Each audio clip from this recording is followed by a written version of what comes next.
My name is Shanija Creeks. I will be your nurse for this evening as you will be undergoing a Moss surgery to remove basal cell carcinoma.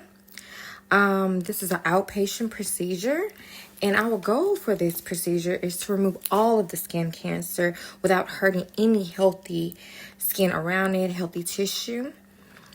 A basal cell carcinoma is a type of skin cancer. The basal cells are a type of cell within the skin that produces new skin cells as old ones die off.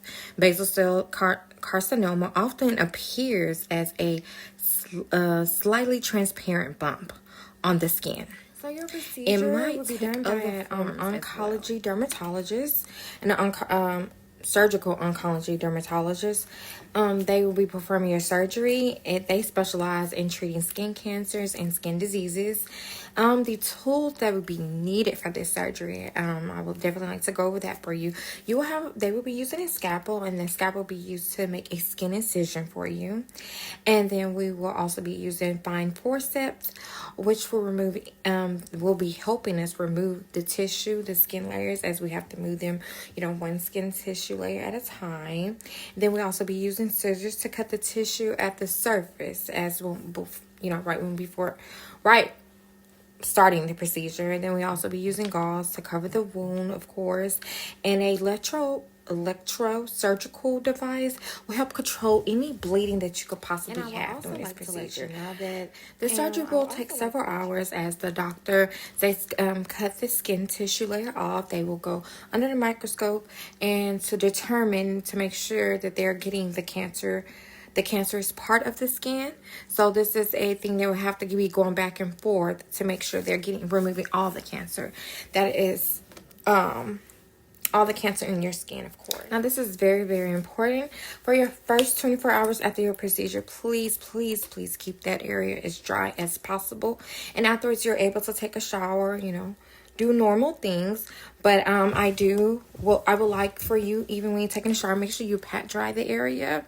Not too rough, not too hard. Because you want to keep that area as dry as possible to prevent any type of infections. Because we definitely would not want any infection in that area. And also for a few days, try to avoid extracurricular activity, especially the activity that causes excessive sweating. For instance, like running, walking, just try to relax and rest as much as possible. Just give it a few days before you do any of the extracurricular activity, please. And we will like to see you in 1 or 2 weeks to remove the stitches, check up on the scarring, check up on the skin, and make sure the cancer you check back with us with the 1 or 2 weeks time period. Then you're able to go back to your regular dermatologist and probably go to them 3 to 6 months, and 3 to 6 months at a time. However, what works best for you or your dermatologist, or whatever they best may fit for your schedule or the needs. And I believe that will be all that is needed. Please let me know if you have any questions you will need to know, anybody you would like me to call, or do you have any questions that you want me to refer to the doctor before we get started with your procedure today. Thank you.